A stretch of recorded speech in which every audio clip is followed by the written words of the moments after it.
অনলাইনে কি আপনি বাটপারি শুরু করেছেন? তো আমাকে ফোন দিয়ে গালাগালি করতেছে। কাস্টমার এভাবে কথা বললে সারা দিন শেষে যদি এরকম তাদের ফিডব্যাক পাই তাহলে কেমনে হয়? আমি যে পড়াশোনার পাশাপাশি এত কষ্ট করতেছি, আমি কি পাবো? আপনি যে এই যে ব্যবসা যে একটা ফ্লোতে আপনি আগিয়েছেন, হ্যাঁ, ধীরে ধীরে আস্তে আস্তে উপরে উঠেছেন, তো বিভিন্ন মানুষ বিভিন্ন কথা বলেছে, এই কথাগুলো আপনি কিভাবে হজম করলেন? এইগুলো আমি হজম করেছি যে আমি যদি সফলতা অর্জন করি তো এই লোকগুলো একসময় আমাকে বাহবা দেবে। তো আমি এই কথাগুলো কানে না নিয়ে আমি নিজের মতো করে চেষ্টা করি এবং মানুষকে প্রচার করা শুরু করি যে প্রোডাক্টের প্রোডাকশন খরচ কত, এর গুণগত মান কিরকম এবং কিভাবে আপনি খাঁটি পণ্যটা চিনতে পারবেন। এইগুলো আসলে আমি প্রচার করা শুরু করি এবং মানুষকে বোঝানোর চেষ্টা করি যে এই প্রোডাক্টের গুণগত মান এরকম হবে। তখন থেকে আসলে আমি এই কাজগুলো শুরু করি। মানে আমরা একটু জানতে চাচ্ছিলাম যে দু একটা এরকম কমেন্টস কি মনে পড়ে যে কি বলেছিল তারা?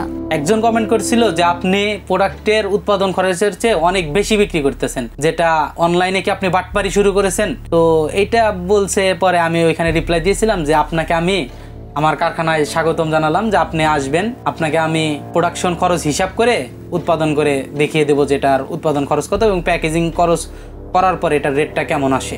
অনলাইনে আর কি কি খারাপ কমেন্টস ছিল? ওইভাবে আমাদের কোনো খারাপ কমেন্টস আসে নাই, যেহেতু আমরা নির্দিষ্ট কিছু কাস্টমার নিয়ে কাজ করি, কারণ আমরা হোলসেল করি, তো এর জন্য ওইভাবে কোনো নেগেটিভ রিভিউ পাইনি। কখনো কি এরকম মনে হয়েছে যে এত বাজে কমেন্টস আসছে বা এরকম কথা বলছে বা আমি হয়তো ভালো করতে পারছি না, তো কখনো কি মনে হয়েছে ধুর ব্যবসাটা ক্লোজ করে দিই? এটা হয়েছে, মাঝে মাঝে এরকম হয় যে রাগ উঠে যায় যখন মানুষে এত সার্ভিস দেওয়ার পরেও মানুষ তার চেয়ে অতিরিক্ত কিছু এক্সপেক্ট করে, তখন আমরা আসলে ভেঙে পড়ে যাই। তখন এমন একদিন হয়েছে যে রোজার দিন আমরা প্রোডাক্ট ডেলিভারি করছি, এখন কুরিয়ার সমস্যার কারণে সে প্রোডাক্ট হাতে পায় নাই, তো আমাকে ফোন দিয়ে গালাগালি করতেছে।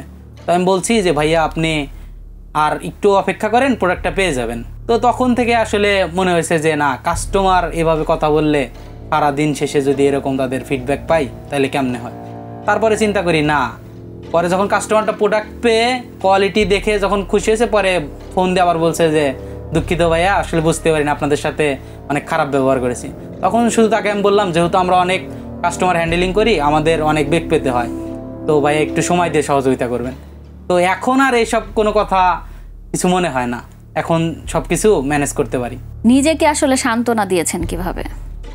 নিজেকে সান্ত্বনা দিয়েছি যখন ভার্সিটিতে যাই, ক্লাস টাইমেও ফোন আসে, প্লাস হলো বিভিন্ন এক্সামে থেকে বের হওয়ার পরেও মানুষের মানে অর্ডার আসে, তখন ভাবি যে আমি যে পড়াশোনার পাশাপাশি এত কষ্ট করতেছি, আমি কি পাবো? পরে আমি নিজে বাসায় যে শুয়ে শুয়ে ভাবছি যে আমি যদি সফলতা পাই, মানে বলবে যে লোকজন যে তুমি সফলতা অর্জন করতে পেরেছো বা তুমি সাফল্য পেয়েছো, এই মানে স্বপ্ন পূরণ করতে পারো, এই জন্য আসলে আমি নিজেকে নিজের বুস্টটা দিই।